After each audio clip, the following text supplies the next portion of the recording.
construyendo redes de apoyo para la población neurodivergente. A nombre de todos le agradezco mucho. La licenciada Norma Everia Vázquez García es licenciada en Ciencias de la Educación y licenciada en Psicología por la Universidad Centro Educativo Puebla. Cuenta con formación en psicoterapia corporal y en psicoterapia infantil con enfoque en trastornos del neurodesarrollo por CAPSIA, institución en la que desarrolló un trabajo de investigación en el eje de la neurodivergencia titulado Intervención desde la teoría del apego en niños con trastorno del espectro autista, TEA, considerando el procesamiento sensorial. Actualmente es maestra en terapia familiar sistemática relacional en la UNIVA Querétaro, así como un diplomado en terapia narrativa por FreeLink. Como terapeuta tiene experiencia en la intervención clínica individual y de pareja con población neurodivergente. Su labor profesional se centra en el acompañamiento terapéutico y en la generación de herramientas psicoeducativas dirigidas a familias, docentes y terapeutas. Es fundadora de la Escuela de Conciencia Co-Creadores desde el 2013. Cuenta con amplia experiencia en docencia, capacitación y práctica clínica privada. Creadora del material psicoeducativo de tarjetas sensoriales para la gestión sensorial y emocional, ampliando un lenguaje corporal y sensitivo.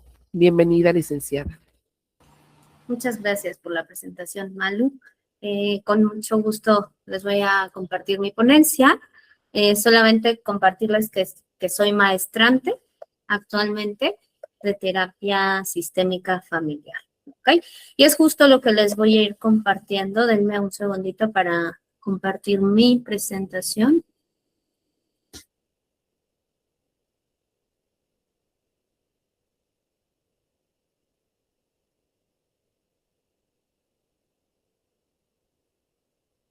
También decirles que soy, como al principio me presenté, soy una mujer autista con diagnóstico de altas capacidades, con dislexia, con 2 hijos autistas. Y pues bueno, se hace este trabajo desde esta plataforma, por supuesto, personal, pero también desde este lugar profesional en lo que se pueda aportar. ¿Ok? Denme un segundo.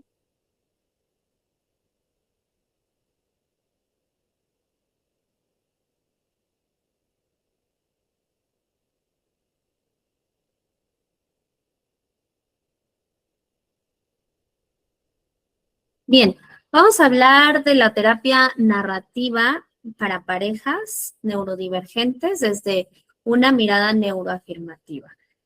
Estamos poniendo varios conceptos al mismo tiempo. La terapia narrativa, que nos va a estar hablando del lenguaje, de los aprendizajes, de la historia que todos tenemos en nuestra vida desde que somos chiquitos hasta el día de hoy, y de cómo en esos aprendizajes hemos ido construyendo narrativas, ¿ok? Esas narrativas conllevan cómo tanto nos percibimos a nosotros y cómo percibimos a la vida. Por lo tanto, cuando hablamos de la neurodivergencia, las narrativas tienen mucho que ver en el sentido de cómo nos percibimos en nuestra identidad, inclusive reconociendo un diagnóstico antes y después. Y cuando metemos el tema de parejas, pues bueno, viene esta otra parte de soy yo y hay un otro con el cual me estoy relacionando. Y en esa co-construcción de la relación, por supuesto que es como si hubiera una danza de las narrativas de ambas partes en donde se co-construye esa parte relacional. Entonces, si se dan cuenta, son varios ingredientes al mismo tiempo, por lo cual voy a intentar de eso que es, de esa complejidad, poderlo explicar de forma sencilla. ¿Ok? Vamos a ver de qué se trata. La presente propuesta explora la neurodivergencia desde este paradigma neuroafirmativo, desde el pensamiento sistémico y cibernético. Cuando hablamos del pensamiento sistémico, estamos hablando de poder voltear a ver a las personas, a las relaciones, a las interacciones como un todo. De voltear a mirar la comunicación, las relaciones y los patrones que son el conjunto de esas interacciones y que nos dan ese resultado relacional. Es decir, la terapia sistémica no solo se enfoca en el individuo, sino que se enfoca en el análisis de ese sistema y los resultados que se están teniendo en el sistema. Esto nos ayuda en muchas cosas. De entrada, en dejar de patologizar al individuo, ¿cierto? Porque si nos vamos al tema neurodivergente, el individuo ha sido señalado, por ejemplo, como raro, como que no encaja, como que es un sistema en el cual se tiene que sobreesforzar. Esto a lo largo de su vida, en la persona va generando esta identidad y estas narrativas de hay algo mal conmigo. ¿Sí? Hay algo mal conmigo, yo tengo que cambiar, yo tengo que sobreesforzarme. La terapia sistémica nos ayuda a mirar esta parte del individuo, de la condición de neurodivergencia, desde este punto relacional y contextual, lo cual despatologiza. ¿Por qué? Porque también que vamos a voltear a ver cómo el individuo se está relacionando con su entorno, pero cómo el entorno se está relacionando con él. Es decir, es una relación bidireccional. Y entonces aquí entra la corresponsabilidad. Que de entrada esto quita demasiado peso cuando la persona lo puede ir haciendo consciente. Y cuando hablamos de una cibernética, estamos hablando del estudio de los sistemas complejos, de las máquinas, del ser humano y del animal, en cómo tienen sistemas complejos que se retroalimentan entre sí, en un control de esa información y qué retroalimentaciones positivas y retroalimentaciones negativas. Cuando hablamos de una retroalimentación positiva, desde la cibernética estamos hablando que es un sistema abierto. ¿Okay? Y que ese sistema abierto puede intercambiar información con su entorno inmediato. ¿Para qué? Para transformarse y seguir creciendo. Cuando hablamos de una retroalimentación negativa, estamos hablando de que es un sistema cerrado y que ese sistema cerrado ya no puede hacer la misma retroalimentación de la información con su entorno inmediato y empieza a generar lo que conocemos en terapia sistémica como estas disfunciones o estos síntomas. ¿Ok? Ahora quiero que lo desplacemos un poco de estos conceptos a la parte de neurodivergencia. Es decir, cuando una persona dentro de la neurodivergencia, en sus contextos, no hay esta interacción bidireccional, que ya lo hemos visto mucho con los anteriores ponentes, donde hay un ajuste de contexto, donde no se están visibilizando derechos, donde no está habiendo un buen diagnóstico, lo que va a pasar con el sistema de la persona es que se va a ir cerrando. ¿Se entiende esto? Que al mismo tiempo el sistema que nos rodea, como son los contextos, las interacciones, las instituciones, también se puede ir cerrando y entonces lo que va a causar esto es reforzar esos síntomas que vamos reconociendo en ese sistema. ¿Ok? Aquí lo que sí quiero que veamos como desde esta perspectiva sistémica cibernética es que los síntomas no son directamente del individuo, sino que es del sistema relacional en cómo se están dando estas interacciones. ¿Ok? Cuando pasamos a la pareja e intentamos justamente meter estos conceptos de cibernética y esta sistémica, vamos a mirar a la pareja como una co-construcción relacional, pero que va a estar influenciada también, por supuesto, de lo individual y de lo contextual. ¿Ok? Vamos a la que sigue. Y vamos a hacer una reflexión. Dice, desde una plataforma cibernética y sistémica, el problema no es la pareja ni la neurodivergencia, sino la ideología desde la cual interpretamos. ¿Por qué pongo esto? Porque muchas veces la pareja en sí, en su relación, llega a tener ¿qué? Conflictos. ¿Por qué? Por las interacciones. Quiero que se imaginen o nos imaginemos a la pareja como dos mundos completamente diferentes que se están relacionando. Muchas veces esas diferencias pueden sintonizar, pero hay otras diferencias que no sintonizan, que son diferentes. ¿ok?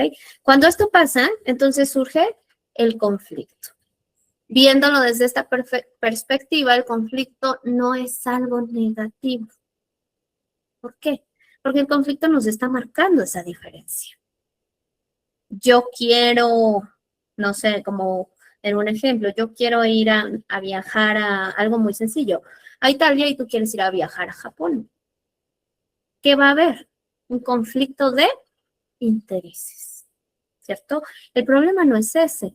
El problema es cuando ese conflicto y esa diferencia lo miramos desde una ideología donde la diferencia está mal. ¿Entiendes eso? Y es decir, empezamos a luchar. ¿Okay? Ahora, si hablamos de neurodivergencia, estamos hablando de esas diferencias, tanto neurológicas, tanto en el procesamiento sensorial, tanto en las narrativas que probablemente se van construyendo, tanto en las necesidades contextuales. Cuando desde un paradigma ideológico, donde volteamos a ver que todo tiene que ser de cierta manera, normativamente, que todo tiene que entrar en cajas, incluyendo a la pareja, entonces el conflicto no va a ser la pareja, ni tampoco la neurodivergencia, sino el conflicto va a ser que esas narrativas construidas a lo largo de la vida que no permiten la flexibilidad, que no permiten la negociación de esas diferencias para construir, por ejemplo, acuerdos. ¿Ok? O sea, desde esa reflexión estaríamos mirando a la pareja y a la neurodivergencia.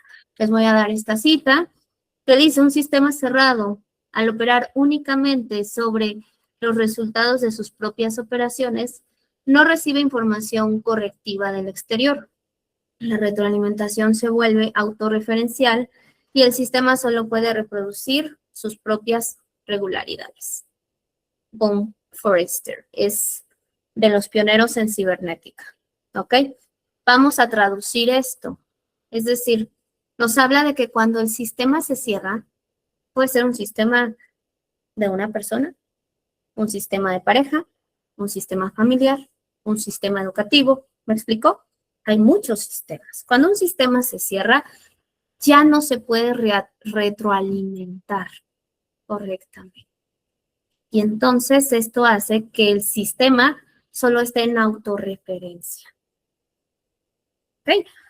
Aquí voy a meter la importancia de la adaptación, pero no desde el lugar que hemos entendido como el masking o la sobreadaptación, sino la adaptación al entorno de que yo pueda procesar lo que tengo enfrente, poderlo integrar, poderlo procesar y poder construir algo nuevo con ello. Cuando hablamos de la autorreferencia es solo me estoy mirando a mí, solo me estoy mirando a mí. O el sistema solo se está mirando a sí mismo. Y entonces ya no permitimos esa flexibilidad. ¿Ok? Yo sé que son conceptos a lo mejor complejos, pero que nos pueden dar como mucho panorama para hacernos preguntas. ¿Sí? Es decir, ¿cómo podemos cambiar aquí nuestros conceptos de adaptación? ¿Qué es la adaptación? Desde un neurocientífico, que la verdad a mí me gusta mucho su trabajo, que es Antonio Damasio, que nos habla de la interocepción, que nos habla del procesamiento sensorial, nos habla de un sistema nervioso, nos dice que todas las sensaciones que nosotros percibimos en nuestro cuerpo son el sustrato de nuestra conciencia. ¿Qué quiere decir eso? Él habla de esa adaptación, que todas esas sensaciones que tú estás viviendo en tu cuerpo, esas emociones, antes de que lleguen a lo racional, las estás recibiendo de tu entorno, de forma involuntaria, de forma automática, y entonces cuando alcanzamos a procesar esa información de forma adecuada y llega a nosotros en la parte cognitiva, por ejemplo, de decir, ¿sabes qué? Desde algo muy sencillo, tengo sed, que es una necesidad, nuestra adaptación a esa necesidad va a ser tomar agua. ¿De dónde voy a agarrar esa agua? Del entorno. Entonces estamos hablando de este tipo de adaptación. Pero cuando el sistema es cerrado y cuando solo es autorreferencial, ya no se puede adaptar. Entonces eso se me hace sumamente importante para poderlo mirar tanto en la neurodivergencia como en la pareja. ¿Ok? Y para resignificación del paradigma desde donde observamos. Si el punto de partida es la normalización y la patologización, se va a reproducir exclusión. ¿Sí? En cambio, una mirada relacional propone observar los patrones, las redes de apoyo, los sistemas sensoriales, las exigencias contextuales. ¿Y por qué exigencias contextuales? Porque ya lo decíamos, ya lo escuchábamos en algún momento. Muchas veces estas reglas sociales tan establecidas, esta mirada cultural que tenemos, ideológica, que no deja de ser ideológica, prendida, de que todo tiene que verse de cierta manera o que la conducta tiene que verse correctamente, se vuelven exigencias contextuales. ¿Ok? Y hay que ir reconociendo qué realmente está en función del beneficio de la salud, ya nos lo comentaba la psicóloga Laura, y qué es aquello que realmente podemos tanto decir que no, desistir, poner límites, acorde a la salud. ¿Ok? También mirar los modelos de interacción que permiten o impiden la participación plena de las personas neurodivergentes. Entremos al tema de terapia narrativa para parejas neurodivergentes. Voy a citar a Michael White, que nos dice, las personas nunca, bueno, la persona nunca es el problema es el problema. Y esto es algo muy noble de este tipo de terapia, de este enfoque, porque justamente cuidamos la identidad y entonces separamos de esa identidad de la persona lo que es el problema. El problema es el problema. Voy a poner un ejemplo en una pareja neurodivergente, algún problema que pueda tener. Vamos a imaginarnos a alguien con un diagnóstico de autismo y alguien con un diagnóstico de TDAH. Entonces, con un diagnóstico de autismo, alguien va a necesitar como esta anticipación, y hablo en general, obviamente hemos visto que cada caso es único, pero es solo para que se entienda, ¿ok? Una persona con un diagnóstico dentro del espectro va a necesitar anticipación, estructura, ¿cierto? Orden, rutina. Y una persona dentro de TDAH va a necesitar cosas nuevas, diferentes, esto que dicen mucho dopamina, pero también va a tener a lo mejor algún tema con la inhibición, ¿cierto? Conseguir estructuras. Yo quiero que veamos en estos dos ejemplos, que son dos personas donde tienen diferentes necesidades, y entonces a la hora de interactuar, pues por supuesto que puede haber alguna problemática, ¿cierto? A lo mejor persona con autismo puede llegar a decir, oye, es que de verdad, ejemplo, tu caos me genera mucho estrés, ¿sí? Persona con TDAH puede llegar a decir, oye, es que sabes que tu estructura o tu necesidad de anticipación me genera una sensación de que no puedo ser libre. Estoy ahorita formulando el problema, ¿ok? Sigan con nosotros a la terapia y entonces aquí van a ver un cúmulo de narrativas a la hora de que ellos nos externalicen el problema. Y eso es lo que vamos a aprender a escuchar para que al acompañar, vamos a acompañar a que ellos puedan reconocer que las conductas y que las necesidades son diferentes, pero que ellos no son ni las conductas, ni las necesidades, ni eso que han dicho que se identifican. Por ejemplo, que quien tiene autismo puede decir es que tú eres muy desordenado y quien tiene TDAH puede decir es que tú eres demasiado controlador o controladora. ¿A dónde se fue el problema? A la identidad. ¿Me van siguiendo? Es decir, yo soy controlador y tú eres un desorden. ¿Qué estoy diciendo? Soy. Lo que vamos a buscar justo con el lenguaje, la resignificación, y obviamente no es algo tampoco tan sencillo, sino que requiere cuestionar, de construir aprendizajes, lo que vamos a buscar es que pasemos esa problemática a la conducta, a describirlo, para que a partir de ahí se pueda encontrar una solución y se pueda proteger esa identidad. ¿Sí? No es lo mismo decir, bueno, yo tengo un diagnóstico de autismo y tiendo a necesitar que las cosas estén ordenadas y anticipadas a que yo diga que soy controlada. ¿Se entiende la diferencia? Entonces eso es lo que se va trabajando. No es lo mismo que una persona con TDAH diga, es que yo soy un desorden y no doy una, a que justo nombre. Yo tengo un diagnóstico de TDAH y muchas veces en mi forma de relacionarme se me olvidan ciertas cosas, a que soy un despapalle o un desordenado, ¿se entiende? Entonces, es aquí entra esta parte de que la persona no es el problema es el problema, ¿ok? Representa uno de los principios centrales de la terapia narrativa. Su significado implica que las dificultades humanas no definen la identidad de una persona. En lugar de decir soy depresivo, soy agresivo, soy un fracaso, la terapia narrativa propone mirar esas problemáticas como experiencias o dinámicas que afectan la vida de la persona, pero que no construyen su esencia, su identidad.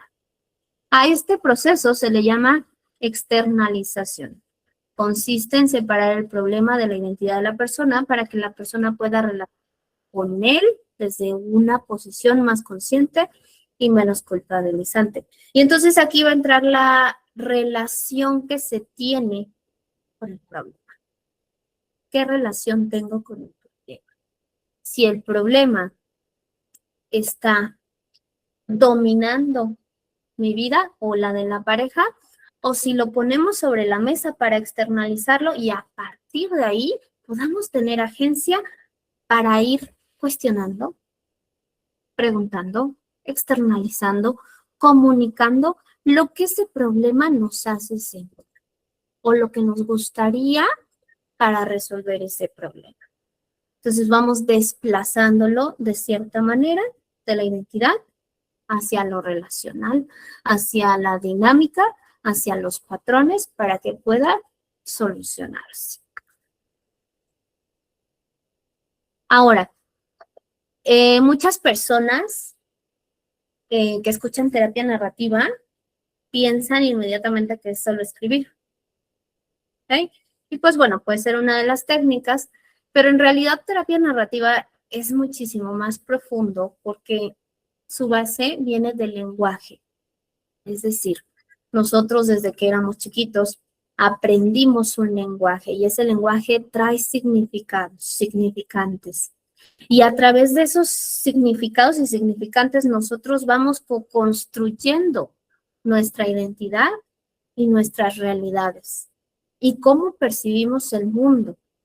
Entonces, cuando una persona, a lo mejor toda la vida, hablando de autismo, de TDAH, de altas capacidades, toda la vida en sus entornos relacionales y contextos le han dicho, es que eres rara, es que eres raro, es que no encajas. Y no se lo dicen solamente con el lenguaje verbal, también se lo dicen con la conducta. La conducta también es parte de ese lenguaje. Es decir, a mi mamá me pudo haber dicho, hija, estoy para ti, muchas veces, pero a lo mejor en su conducta no estuvo. ¿Qué me dijo realmente? Que no estuvo, ¿ok? O sea, el lenguaje no solo es verbal. Por eso es tan importante ir indagando como todos esos aprendizajes que hemos tenido y cuáles son esas etiquetas con las que crecimos, que tanto nos sentimos identificados, pero que también de cierta manera a la fecha, al día de hoy, o en la misma relación de pareja, están generando un conflicto, una limitación, un bloqueo. Les leo esta parte. El lenguaje tiene una importancia fundamental porque no se considera solamente una forma de describir la realidad, sino una manera de construir y darle significado. Desde esta perspectiva, la persona organiza su identidad, su experiencia a través de historias, lo que alguien dice sobre sí mismo. Aquí entrarían los relatos que tenemos en nuestra vida y aquí entrarían estas narrativas dominantes. Pero ahora voy al tema de pareja.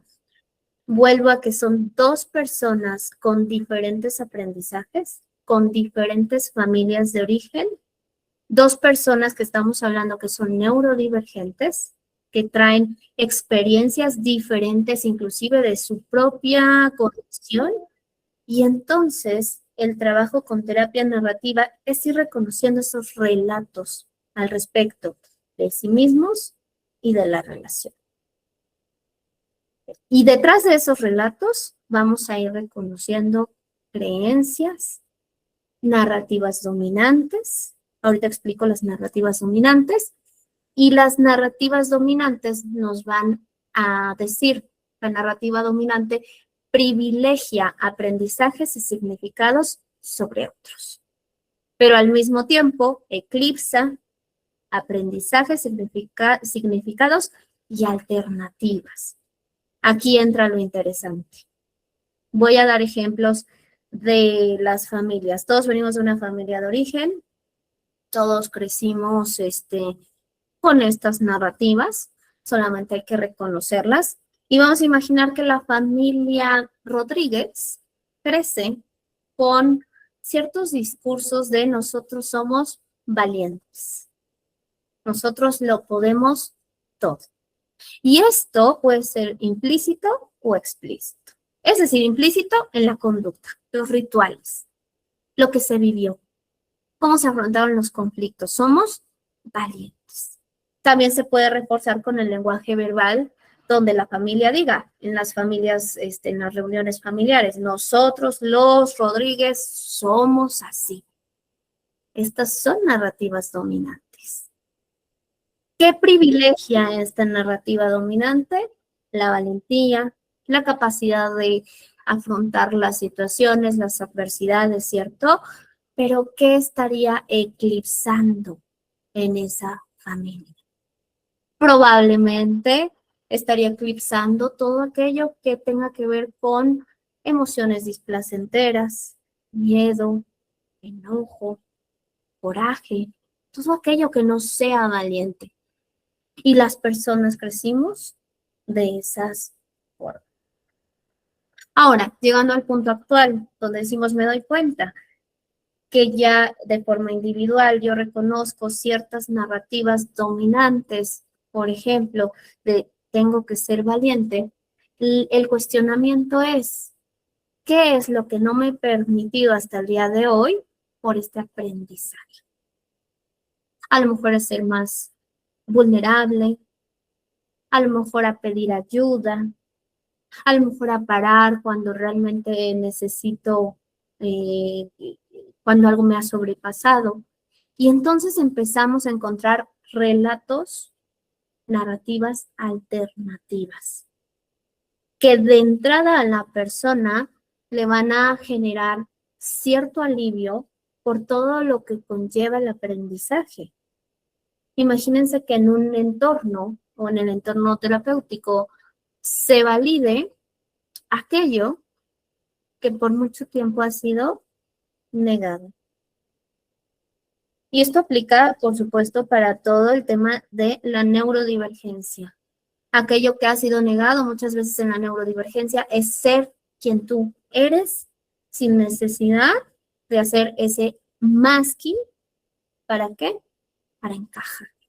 Y yo siempre digo, pues no somos piezas de rompecabezas, así que no tenemos que encajar. Tenemos que aprender a sintonizar. Aquí hay una alternativa. ¿Okay? Narrativa dominante, tengo que encajar. Así crecí. Comprensión, entendimiento, narrativa alternativa. Puedo elegir con quién sintonizo y con quién no. ¿Cómo se siente eso? ¿Sí? Y es todo un proceso, tanto a nivel cognitivo, tanto a nivel, por supuesto, emocional y sensorial, como tanto a nivel relacional y contextual. Porque todo está correlacionado. ¿Ok? Vamos con la que sigue. Y entonces aquí vamos a ver un esquema. La co-construcción de la identidad y de la personalidad desde esta perspectiva narrativa sistémica. Tenemos una identidad que desde un punto constructivista o construccionista social, no solo la identidad es algo aislado a los demás, a los entornos, a lo que nos rodea. La identidad se co-construye acorde a lo relacional, a los entornos, a lo que nos rodea.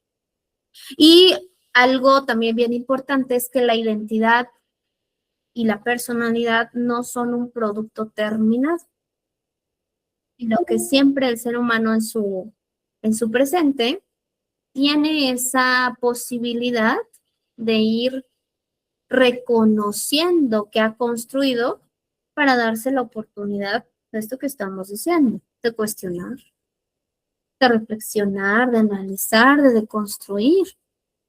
Entonces la identidad, esa es la buena noticia, que siempre podemos irla resignificando. Pero de esa identidad viene una conducta tanto individual como relacional. Y eso va de la mano con esa identidad. Es decir, lo que fuimos aprendiendo desde chiquitos, en esas familias de origen, en esas experiencias de la vida cotidiana, ciclos vitales, se va construyendo también en cómo me relaciono conmigo y con los demás y con el mundo. Y esas conductas relacionales van a traer consigo comunicación. Una comunicación que esa comunicación también va a formar parte de un patrón relacional, una forma muy específica de comunicarnos. Y esto creo que entra mucho en esta parte de la neurodivergencia, que ya se decía y que a mí me encantó esa parte de hay muchas formas de comunicarnos. Desde mi punto de vista, lo que nos hace tanto daño es tener estas formas tan específicas de comunicarnos. Entonces, lo relacional va a traer un patrón comunicacional. Cuando nosotros entendemos esto, desde esta terapia narrativa, también vamos a observar cómo me comunico, cómo se comunica la persona, qué estoy queriendo decir y qué está queriendo decir la persona. No desde adivinarnos, sino desde establecer esa parte dialógica, en donde va a aparecer no solamente lo que yo interpreto, sino lo que realmente estamos comunicándonos. Aquí va a entrar una parte muy importante que hablaba yo ya del conflicto, tanto en lo relacional como en la comunicación, que son patrones. El conflicto juega un papel sumamente importante. Entre más nosotros como seres humanos evadimos esos conflictos, que pueden ser creencias de así no pasa nada, a lo mejor se olvida, ¿cierto? Si no generamos más conflicto, bueno, pues justamente el evadir esos conflictos y el no hablarlos se vuelven una bola de nieve, ¿ok? Entonces, lo relacional y lo comunicacional, mucho el trabajo en las narrativas va a ser aprender a afrontar el conflicto con lo comunicacional desde lugares, por supuesto, respetuosos y asertivos, tanto de nosotros como del otro y de los entornos. ¿Me explico?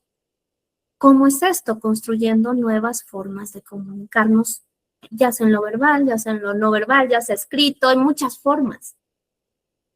Un ejercicio que yo les he dejado a parejas es Si les cuesta tanto trabajo hablar del conflicto, ¿por qué no empiezan a escribir? Escribes tú por en una hoja, a mí me afecta, me molesta esto, me gustaría que cambiara, y tú en otra, a mí me afecta esto, me molesta esto y me gustaría que cambiara. Y entonces después intercambiamos hojas y vamos a tratar de leerlo sin esa creencia de esto es negativo, sino que me estoy enterando de lo que el otro piensa, le gusta o no le gusta, necesita o no necesita. Y al enterarnos, abrimos esa nueva posibilidad de comunicación. Y claro está que en la pareja, en lo relacional, cada uno va a elegir cómo decirlo. Ok, entiendo tu necesidad, pero yo no puedo ceder en esto. O sí, y viceversa. Ok, entiendo tu necesidad, pero no puedo ceder en esto, o sí puedo ceder en esto. ¿Qué hacemos? Es un trabajo en equipo, no es un trabajo de lo mío es mejor, lo tuyo es mejor. Entonces a eso nos lleva mucho esa parte comunicacional. La comunicación transforma las subjetividades, pero también las relaciones y los contextos.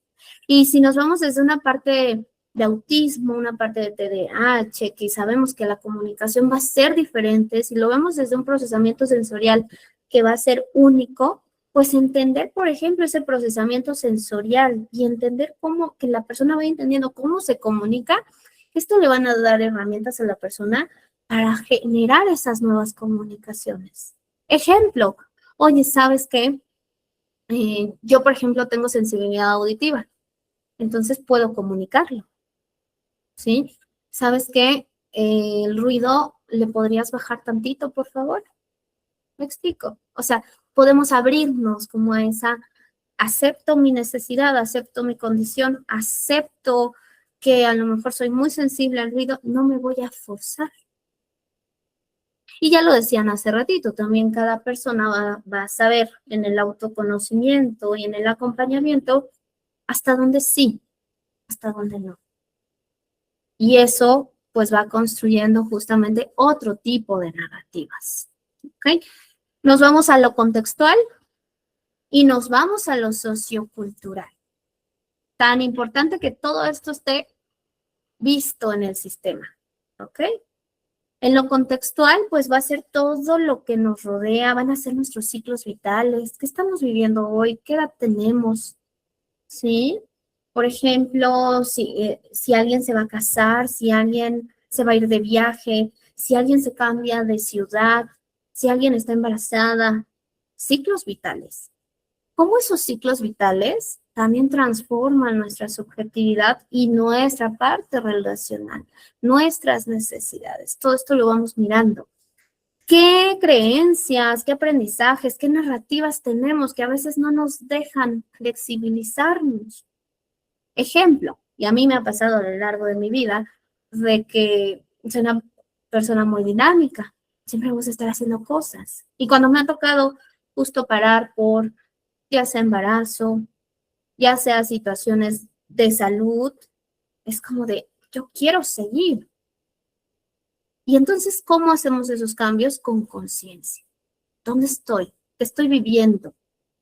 ¿Qué necesito en este ciclo vital? A lo mejor yo quiero seguir y seguir y seguir, pero en este momento necesito parar. Y entonces es ahí donde vamos acompañando. Y a lo mejor me doy cuenta, bueno, crecí en una familia que nunca paraba, son aprendizajes, son narrativas dominantes, por lo tanto, lo voy haciendo consciente que tengo que deconstruir. No siempre tengo que estar en actividad. ¿Cuál es la narrativa alternativa? Me puedo dar el permiso de descansar para este ciclo vital, poderme cuidar. ¿Sí? Y quiero que se den cuenta que ese cambio de creencia a veces a los seres humanos, esa deconstrucción, ese cambio de narrativa a los seres humanos nos incomoda, ¿ok? También esa es parte del proceso, esa incomodidad. Pues vamos a entrar en esa incomodidad de decir, pero lo que yo sé hacer es seguir, seguir, seguir y seguir, parar, de cuestionar, va a ser incómodo. Sí, Y ahí va a entrar el proceso también terapéutico. Es decir, ¿qué puedo hacer para sí parar también desde una regulación sensorial y emocional? ¿Cómo lidio con estas emociones displacenteras que van a aparecer cuando yo quiera hacer estos cambios? ¿Ok? Y bueno, paso a lo sociocultural, en donde vamos a mirar como ese macrosistema que nos rodea, que es tanto esta parte social, esta parte institucional, el gobierno, nuestra cultura, donde vivimos. Toda esa parte sociocultural tiene narrativas dominantes. ¿Sí? Y esas narrativas dominantes van influenciando, por supuesto, en cómo vivimos nuestra vida, tanto de forma individual, tanto de forma relacional, tanto de forma textual. También cuando hablamos de lo sociocultural, estamos hablando de las condiciones materiales, también tan importantes de verlas, porque si hablamos de derechos humanos y si hablamos de ética, no nos podemos saltar este paso. Condiciones materiales. Hay personas que no tienen acceso a la salud, ¿verdad? No tienen acceso, a lo mejor, creo que ya se hablaba justamente aquí en el foro, que es un privilegio muchas veces un diagnóstico. Entonces, mirar esa parte sociocultural y ver dónde estamos pisando, cuáles son nuestros recursos y a partir de ahí, ¿qué podemos hacer? Nos abre la agencia, el panorama y evitamos la revictimización o estas otras que son narrativas dominantes, creo que aquí va a servir muy bien este ejemplo, narrativas dominantes de lo que es el capacitismo. El capacitismo es esta parte meritocrática de tengo que seguir haciendo las cosas, echarle ganas, esforzarme para lograrlo, sin considerar inclusive todo lo que hemos dicho en alguna condición, en alguna discapacidad, en algún ciclo vital, en algún contexto sociocultural. El capacitismo, para que esto lo hemos visto mucho en la depresión, es decirle a alguien, échale ganas.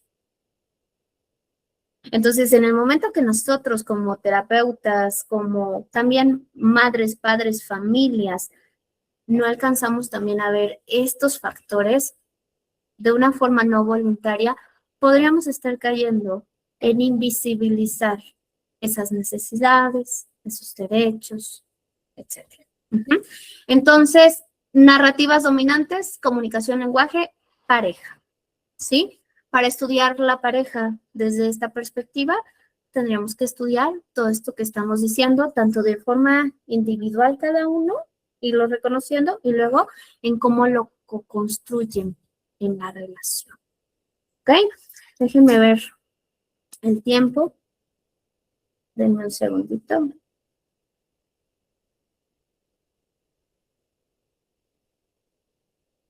Ahí está. Ok, todavía tenemos, ya voy con la que sigue y pasamos a las participaciones.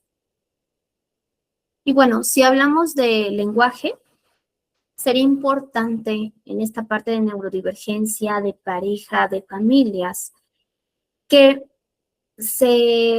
también se den nuevas posibilidades del lenguaje. ¿Okay? Es decir, ¿qué implica ser una familia neurodivergente? ¿Qué implica ser una pareja neurodivergente? ¿Okay? Más allá de la rareza que ya hemos escuchado estas narrativas dominantes, ¿qué más hay? ¿Sí? No desde el déficit, sino también desde la posibilidad. Por ejemplo, hay un pensamiento diferente. ¿Y eso en qué nos ayuda? En perspectivas, en construir soluciones, en llegar a rutas donde a lo mejor otros no han llegado, en aportar socialmente. Hay también creatividad. Hay un pensamiento muy creativo, reflexivo, complejo, analítico. Esos recursos en el individuo, en la pareja, en las familias, ¿cómo los están utilizando? ¿Cómo estamos construyendo estas nuevas narrativas de, a ver, yo soy una persona autista y siendo una persona autista tengo mucha creatividad, tengo estructura, tengo un pensamiento diferente. ¿Cómo estoy utilizando todo esto? ¿Sí? Me doy cuenta y reconozco patrones. Puedo analizar, observar, profundizar. Esa es la invitación también, justamente. Esto abre canales, posibilidades, soluciones y lo más importante que también las familias y las parejas co-construyen sus identidades. Sí traemos esos aprendizajes familiares, pero los vamos, ¿qué? Haciendo consciente, resignificando y vamos remodelando y co-construyendo algo nuevo juntos. Y eso es lo que a mí más me gusta justo de tanto de este enfoque como de trabajar ya sea de forma individual con pareja o familias, que hay esta posibilidad de co-construcción de alternativas, de recursos, de posibilidades. Y por supuesto, esto no quiere decir que no consideremos pues las necesidades, el diagnóstico, las dificultades, lo integramos, lo aceptamos, pero también nos enfocamos en lo que son los recursos, ¿ok? Y derechos, complejidad, disruptivo. A lo mejor la palabra disruptivo no es tan amable para muchos, no lo sé, pero se requiere la parte disruptiva para transformar patrones, sistemas, parejas, creencias, instituciones, necesidades sensoriales. Esta parte de burnout, de crisis, justo considerar para que nosotros no lleguemos a ese burnout o a esa crisis, es aprender a reconocer las verdaderas necesidades, ¿sí? Y en esas verdaderas necesidades también vienen recursos. Me permito hoy no ir a la fiesta familiar porque sé que requiero descansar.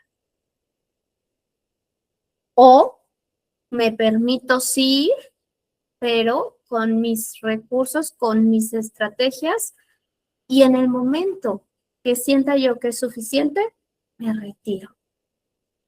Entonces, también la dificultad nos abre la posibilidad de generar estas alternativas, de generar estos recursos.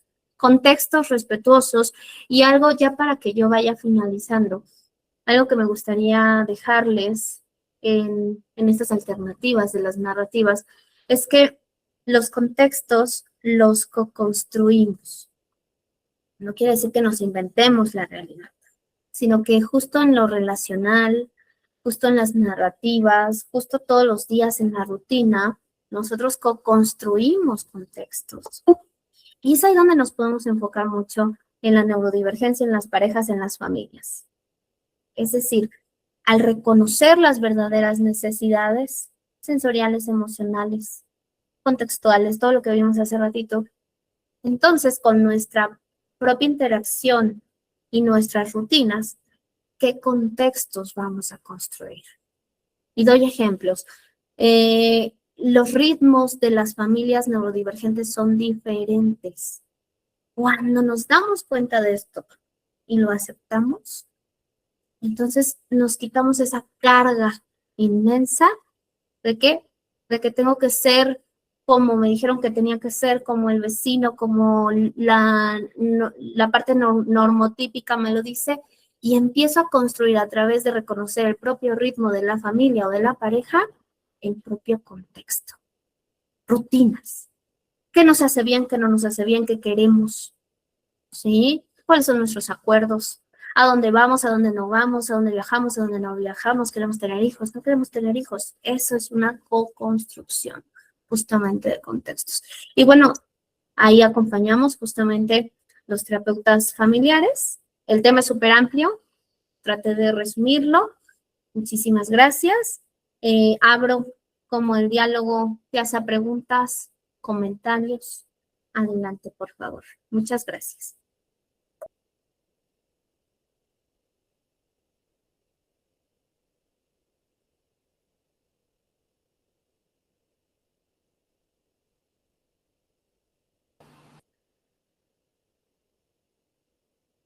Adelante, Marcela. Muchas gracias. No dejo de participar por la felicidad que estoy teniendo. Qué gusto. Muchas gracias. A ver, este es un, no sé, creo que comentario.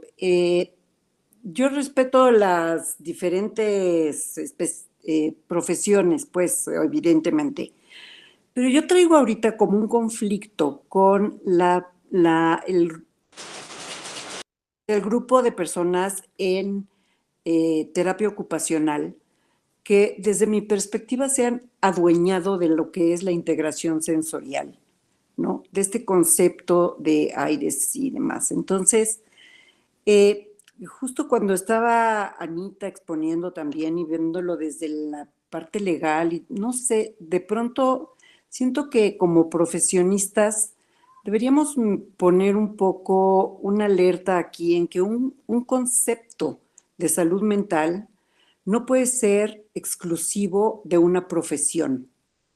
Y insisto, respeto muchísimo el trabajo de los terapeutas ocupacionales, pero creo que abrir la formación certificada de la integración sensorial solo a esta profesión es dejar a un lado a muchos profesionistas que podemos aportar mucho en toda esta área, ¿no? De la neurodivergencia.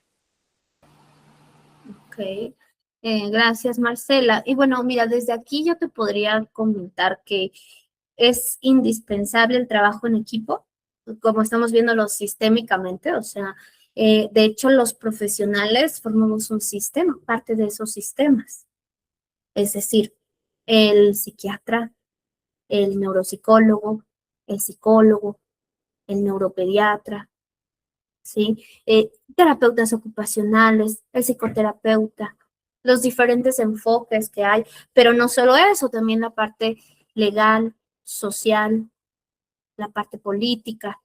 Entonces somos todo un sistema. Lo que pasa con lo que dices es justamente estas narrativas dominantes que están en la parte sociocultural. Y en la parte también puede ser biomédica o de las profesiones, en donde se va privilegiando ciertos significados, aprendizajes por las investigaciones y se van eclipsando a lo mejor de cierta forma otras necesidades que también ya se mencionaban, ¿ok? En las profesiones pasa mucho que hay como a veces batallas, ideologías que se encuentran y entonces eso no permite que hagamos ese trabajo en equipo. Entonces ya como profesionales que estamos en la salud, creo que nos toca mucho hacernos estas preguntas que tú estás aquí formulando, de cuestionarnos de cómo podemos trabajar más en esa parte de equipo y en esa parte más multidisciplinaria. Y eso va a partir a que conozcamos cuáles son nuestras fronteras. Es decir, que sí me toca abordar, lo decíamos en algún momento, por mi formación, ¿verdad? Por mi experiencia, que voy realmente a aportar y que no me toca. Y a lo mejor ahí entra esto que tú dices en la terapia ocupacional, de que sí toca, que no me toca. Hay más profesionales y que se puede hacer de una forma integrativa, ¿cierto? Entonces, agradezco tu comentario. No sé si te contesté. Sí, gracias. Sí, con gusto. María, adelante. Hola, buenas tardes. Profesora, nosotros somos una familia neurodivergente. Sí entiendo mucho del curso que dio. Nada más quería preguntarle si el material que usted está publicando lo podrían mandar al grupo para que yo volviera a retomar las diapositivas, si es tan amable, por favor. Claro, se los comparto en el grupo. Muchas gracias. Claro que sí. Y les comparto por ahí, pues, algunas bibliografías, por si les interesa esta parte de narrativas dominantes, terapia narrativa, se puedan adentrar muchísimo más. ¿Ok? Muchísimas gracias. Con mucho gusto. Y pues bueno, cerrando, si no hay más participaciones, dejando esta semilla del foro, o sea, gracias de verdad, porque yo los vi a muchas caritas desde la mañana hasta ahorita, y sé el esfuerzo que conlleva, pero también qué rico llevarnos todo lo que nos llevamos, ¿cierto? Todos los ponentes, de verdad, mil gracias por su tiempo, porque yo estoy segura que los que estamos aquí, tanto participantes, profesionales de la salud, familias, estamos comprometidos socialmente con lo que estamos mirando, que es la neurodivergencia. Ya sea que nos atraviesa directamente o ya sea que somos parte fundamental para ese apoyo de la neurodivergencia. De verdad, muchas gracias por su participación. El foro queda grabado, o sea, cada ponencia se grabó, las vamos a subir a YouTube, cada uno de los ponentes nos dieron su autorización. En cuanto quede, que va a ser la otra semana, nosotros les vamos a ir compartiendo pues todo este material. Pues bueno, yo muy conmovida, muchas gracias de verdad y espero estarnos viendo en próximas ocasiones. ¿Ok? ¿Qué nos dicen? Déjenme ver. Adelante, María, no sé si es la misma pregunta. Perfecto. ¿Cómo ser parte? Nos dicen aquí. ¿Cómo ser parte de esta red? Fíjense, en el grupo estamos, entonces ahí les vamos a ir compartiendo toda la información de los ponentes. La idea es que ustedes se lleven todo eso, o sea, ¿con quién puedo ir? Ya vi cómo expuso, cuál es su servicio, cómo me puede funcionar, ¿de acuerdo? Ya veremos después qué podemos seguir haciendo, qué podemos seguir construyendo, así que nos podemos quedar si quieren en el grupo. No lo vamos a usar para estar mandando, o sea, saturando, sí lo vamos a usar por si sacamos algo más, por si hay nuevos proyectos, pues adelante, ¿vale? Y pues bueno, nuevamente gracias a todos. Bye bye.